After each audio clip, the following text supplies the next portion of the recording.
networks to do is actually to figure out the money trading, right? Through payments and so on and so forth, as to where it is flowing. We can understand the ownership of some of these companies. A lot of these companies are set up as shell structures, for example. They have like an address in Bermuda and so on and so forth, but you would see that when you look at the address of the company, there is nobody else out there, so to speak, right? And it has got like maybe 100 employees and so on and so forth. So when you're looking at these kind of data sets at scale, when you're looking at literally like tens of millions of companies, you have to use something like AI to actually go through all of these different paths, understand where the paths are going, so to speak. And there are times in which you can even figure out that there is a circular path. So in money laundering, for example, what you know is that, what you can detect is that company A gives $100 to company B gives, say, $99 to company C, and then company C gives back $97 to company A. So the money is actually kind of like routed through and comes back to the same node, so to speak, right? And these are kind of like patterns that you can figure out by using AI to mine how the payments are happening. So, coming back to that opioid crisis, I can say decentralization has solved. Was one of the discussions I had at RTI, Research Triangle Institute, on how decentralization can solve opioid crisis. I'm going to just throw some use cases and see what your comments are and anything you. But one of the ideas proposed was that prescription cards could be controlled by a smart contract that drives vending machines that can dispense opioids or even the antidotes for opioids, just because of the stigma associated with that in the healthcare industry. We've also seen decentralization help in certain other use cases. For example, NASCO, National Accounting, which uses this for benefit accumulation. Essentially, they use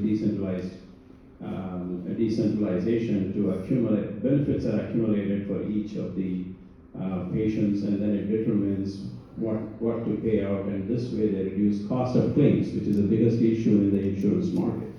Like this, I would like to see what kind of problems can we solve, practical problems that we can solve using both decentralization and AI in today's scenario, not looking a couple of years from now, starting with you, sir. The biggest part is just to use blockchain. I call blockchain a trust machine. All you gotta do is just prove it on the chain. People were talking last election. People were talking about the Harris-Trump election, right? Who's in the Polymarket? Polymarket. On Polymarket, you could bet on the United States election on Polygon.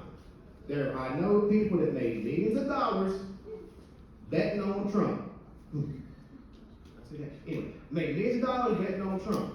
Okay, so again, it's put your money where your mouth is. So depending on whatever the use case is, whether it be in healthcare, whether it be anything, put it on chain. So I wrote a number of books on the Web3 gamification theory. If you gamify it, I think you're going to have more participation.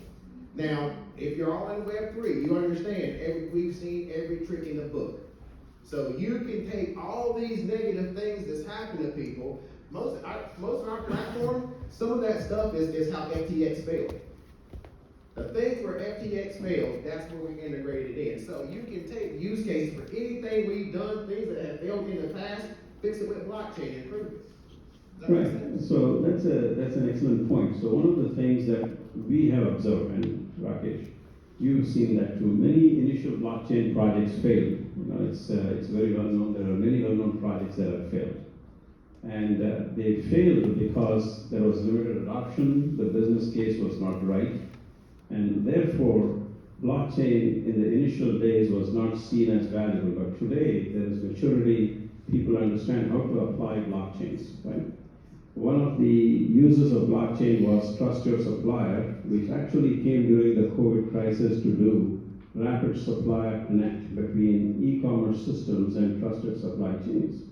The other place where I have seen blockchain come into place is cold chain, where Delta Airlines was using blockchain as a mechanism for moving medicines in the cold chain, including IoT devices on products to detect changes in temperature, when to and control counterfeit or even invalid products. So what are your thoughts, Rakesh, here? on Really the- quick. So if anybody, so you ever heard of IoTex, IoTex? Mhm. So IoTex is a great project. They're tracking and tracing IoT devices on chain. IoTex, it's a good project.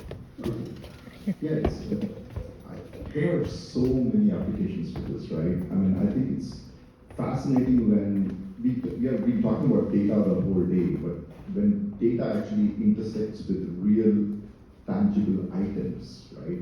That intersection can be extremely powerful. So, like what you mentioned out here in terms of like, you know, you're going to like almost like a vending machine and getting medication or anything like that kind of thing. It's just solving that last mile distribution problem, right? And if you think about it, there's a lot of time and money and effort that we waste in actually getting a product from a person who's actually needing it and ready to pay for it and kind of like connecting them to the end distributor. So there's a lot of middlemen that's going on like in the system who are actually making the entire process of distribution very efficient, right? And that is something that a decentralized network can actually take very easily, right? Because you are talking about edges on the node of the network, and you can almost think of the network, any network, as like a composite of multiple sub-networks, right? And the idea here is to understand who that sub-network or the node is. In social media, if I say the word influencer, I'm sure half of this, more than almost all of you would understand what I'm talking about, right? It's that one person out there, a celebrity who comes out and endorses a product, and then all of their followers go and buy that product, so to speak, right?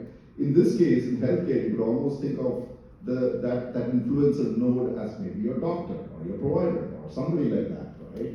It could even be somebody who's trusted in the community, so to speak, right? The question is,